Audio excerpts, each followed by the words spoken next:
ఓం మహాగణపతే నమః. అయితే మనలో చాలామంది మనకి అదృష్టం కలిసి రావట్లేదు, ఎంత చేసినా కూడా మనకు లక్కు అనేది కలిసి రావట్లేదు అని చెప్పి చాలామంది అంటూ ఉంటారు. అదేవిధంగా కొంతమందికి అదృష్టం అనేది వారి యొక్క పిల్లల వలనో లేదా ఇతరుల వలనో కలిసి వస్తుంటుంది. ఇంకా కొంతమందికి అదృష్టం అనేది అసలే రావట్లేదు, ఎంత చేసినా కూడా ఈ అదృష్టం కలిసి రావట్లేదు అని చాలామంది వాపోతుంటారు. అయితే ఈ అదృష్టం అనేది ఎలా వస్తుంది అంటే మన జాతక రీత్యా అదృష్టము ఎలా ఉంది, ఎంతవరకు భాగ్యము అనేది ఒక వ్యక్తి జాతకంలో ఉంది అనేది తెలుసుకోవచ్చా అనే దాని గురించి చూద్దాము.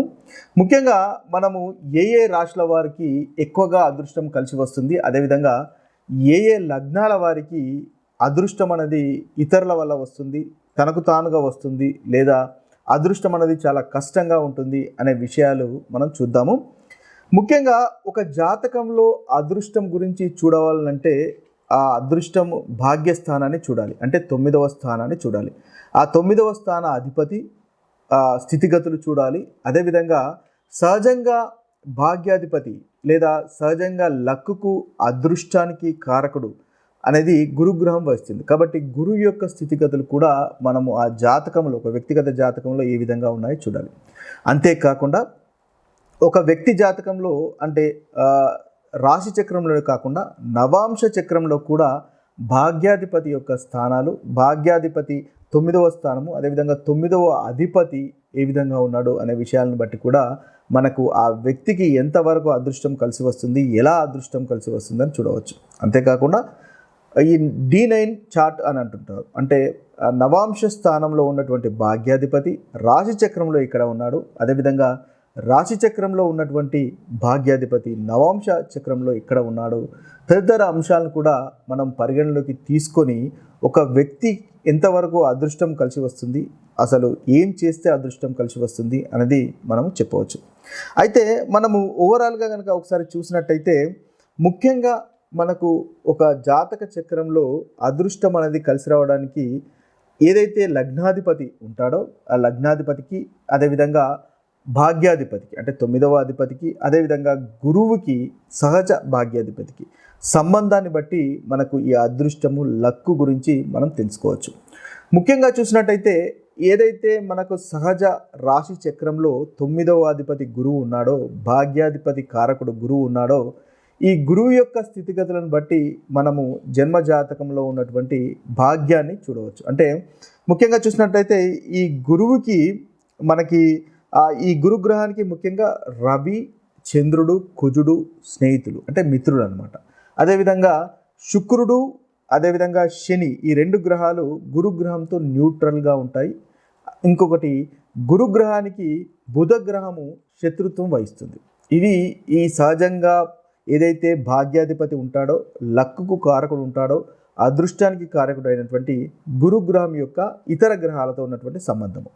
ఈ సంబంధాన్ని మనము ఆధారంగా చూసుకొని జనరల్గా ఏ రాశుల వారికి ఎలా అదృష్టం కలిసి వస్తుంది, ఏ లగ్నాల వారికి ఎలా అదృష్టం కలిసి వస్తుందో ఒకసారి మనం చూసినట్టయితే, ఇక వృషభ రాశి వారి యొక్క అదృష్టము అంటే వృషభ రాశి వారికి కానీ వృషభ లగ్నం వారికి కానీ లక్కు అదృష్టము ఏ విధంగా ఉంటుందో ఒకసారి మనం చూసినట్టయితే, ఈ వృషభ రాశి వారికి లేదా వృషభ లగ్నం వారికి భాగ్యాధిపతి శని అవుతాడు. కాబట్టి ముఖ్యంగా ఈ గురుగ్రహానికి శని గ్రహానికి అంతగా మిత్రత్వం లేదు, అదేవిధంగా శత్రుత్వం కూడా ఉండదు. ఈ 2 న్యూట్రల్గా ఉంటాయి. కాబట్టి ఈ వృషభ రాశి వారు లేదా వృషభ లగ్నం వారు అధికంగా కష్టపడిన తర్వాత వీరికి తప్పకుండా అదృష్టం అనేది కలిసి వస్తుంది.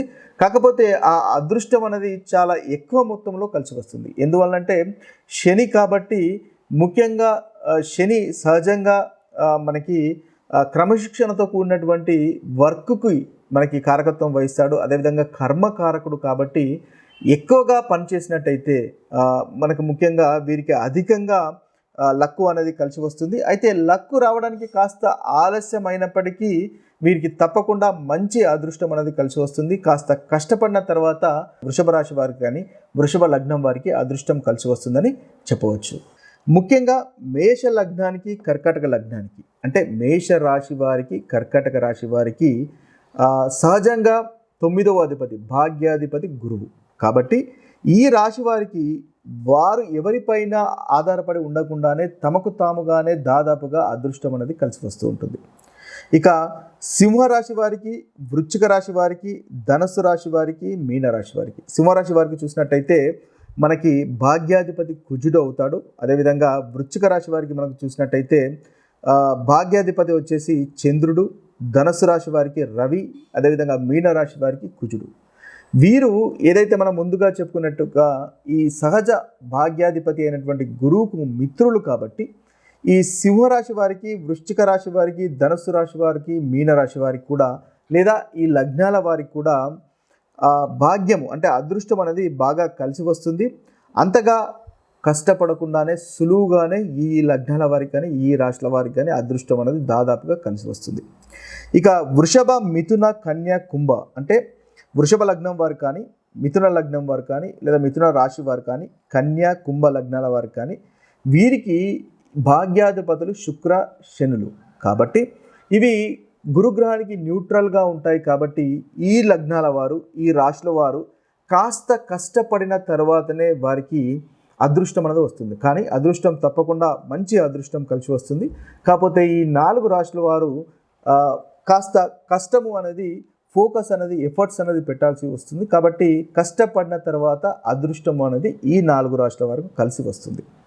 ఇక తులా లగ్నము, మకర లగ్నం వారికి చూసినట్టయితే వీరికి భాగ్యాధిపతి శని అవుతాడు కాబట్టి, భాగ్యాధిపతి బుధుడు అవుతాడు కాబట్టి ముఖ్యంగా తులా లగ్నము అదేవిధంగా మకర లగ్నానికి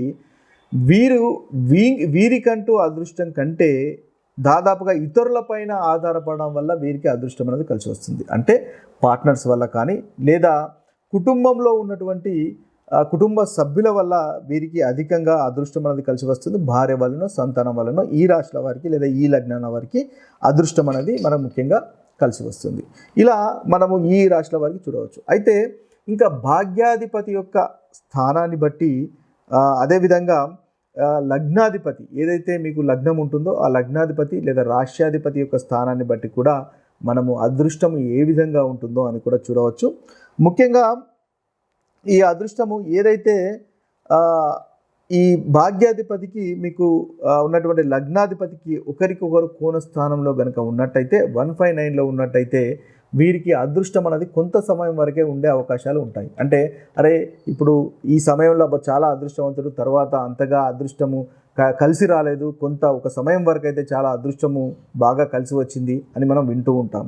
కాబట్టి అలాంటి వారికి ముఖ్యంగా భాగ్యాధిపతి కానీ లగ్నాధిపతి కోణస్థానంలో ఉన్నట్టయితే అలాంటి వారికి కొంతవరకు అదృష్టం అనేది కొంత సమయం వరకు అదృష్టం ఉండేటటువంటి అవకాశాలు అధికంగా ఉంటాయి. అదేవిధంగా మనకి భాగ్యాధిపతికి అదేవిధంగా మనకి ఈ లగ్నాధిపతికి 3 to 11లో కాంబినేషన్లో కనుక ఉన్నట్టయితే కష్టపడిన తర్వాతనే అదృష్టం వచ్చే అవకాశాలు అనేది మనకు అధికంగా ఉంటాయి.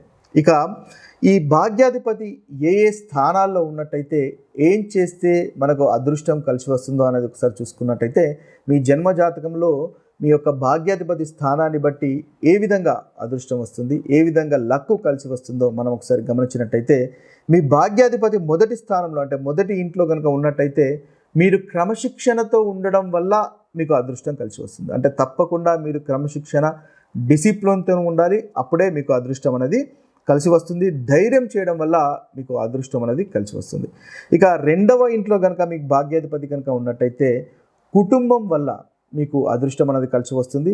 కుటుంబంతో మీకు అదృష్టం అనేది ఇల్లు, కుటుంబము, కుటుంబ సభ్యుల వల్ల మీకు అదృష్టం అనేది అధికంగా కలిసి వస్తుంది. ఇక మూడవ ఇంట్లో కనుక ఉన్నట్టయితే మీరు ఉన్నటువంటి ప్రదేశాన్ని వదిలి వేరే ప్రదేశంలో కనుక పనిచేస్తున్నట్టయితే అప్పుడు మీకు అదృష్టం అనేది అధికంగా కలిసి వచ్చే అవకాశాలు ఎక్కువగా ఉంటాయి.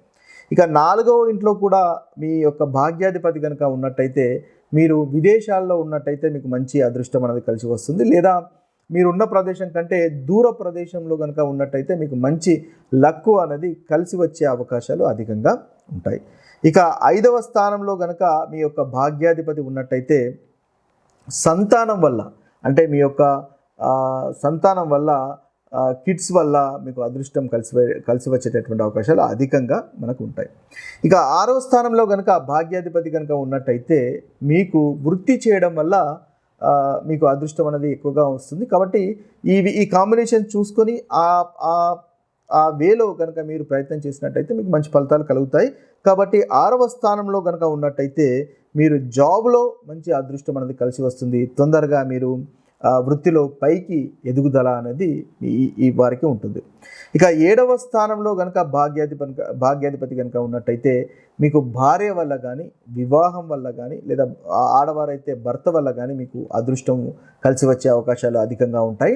ముఖ్యంగా వ్యాపారం కనుక మీరు చేస్తున్నట్టయితే మీ యొక్క భాగ్యాధిపతి 7వ స్థానంలో కనుక ఉన్నట్టయితే మీ యొక్క వ్యాపారంలో ఉన్నటువంటి పార్ట్నర్స్ వల్ల, ఇతరుల వల్ల మీకు భాగ్యము కలిసి వస్తుంది, లక్కు అదృష్టం అనేది కలిసి వస్తుంది. ఇక 8వ స్థానంలో కనుక ఉన్నట్టయితే 8వ స్థానంలో కొంచెం కష్టపడిన తర్వాతనే మీకు అదృష్టం కలిసి వస్తుంది. అత్యధికంగా కష్టపడాల్సినటువంటి అవసరం ఉంటుంది. ముఖ్యంగా మీ డిసిప్లైన్డ్గా, ఫోకస్గా, అత్యధికంగా ఎఫర్ట్స్ పెట్టడం వల్ల ఈ 8వ స్థానంలో ఉన్నప్పుడు మీకు అదృష్టం అనేది కలిసి వస్తుంది. ఇక 9వ స్థానంలో కనుక ఉన్నట్టయితే మీకు అదృష్టం చాలా బాగుంటుంది. 9వ అధిపతి ముఖ్యంగా 9వ స్థానంలో ఉన్నప్పుడు మంచి ఫలితాలను కలుగుతాయి. లక్ అనేది కనిపిస్తుంది. స్పిరిచువల్ రిలేటెడ్, ఆధ్యాత్మికతకు కూడా మంచి గ్రోత్ అనేది ఉంటుంది. అనుకున్నట్టుగా మీరు అనుకున్నప్పుడు అదృష్టం అనేది డెఫినెట్గా వస్తుంది. ఇక 10వ స్థానంలో కనుక ఉన్నట్టయితే ఎంత బాగా కష్టపడితే అంత మంచి అదృష్టం అనేది మీకు బాగా కలిసి వస్తుంది. మీరు మీ యొక్క కష్టాన్ని నమ్ముకున్నట్టయితే ఈ 10వ స్థానంలో ఉన్న వారికి చాలా అధికంగా మంచి అదృష్టము అనేది మీకు కలిగే అవకాశాలు అధికంగా ఉంటాయి. ఇక 11వ స్థానంలో కనుక ఉన్నట్టయితే స్నేహితుల వల్ల కానీ, నెట్వర్కింగ్ వల్ల కానీ, సోషల్ నెట్వర్కింగ్ వల్ల కానీ, మీకున్నటువంటి పరిచయాల వల్ల కానీ, సోషల్ మీడియాల వల్ల కానీ మీకు అదృష్టం అనేది అధికంగా కలిసి వస్తుంది. ఇక 12వ స్థానంలో కనుక ఉన్నట్టయితే వేరే ప్రదేశంలో కనుక మీరు ఉంటే మీకు మంచి అదృష్టం కలిసి వస్తుంది. లక్కు అనేది బాగా కలిసి వస్తుంది. విదేశాల్లో సెటిల్ కనుక అయినట్టయితే మీకు లక్కు బాగా కలిసి వస్తుంది.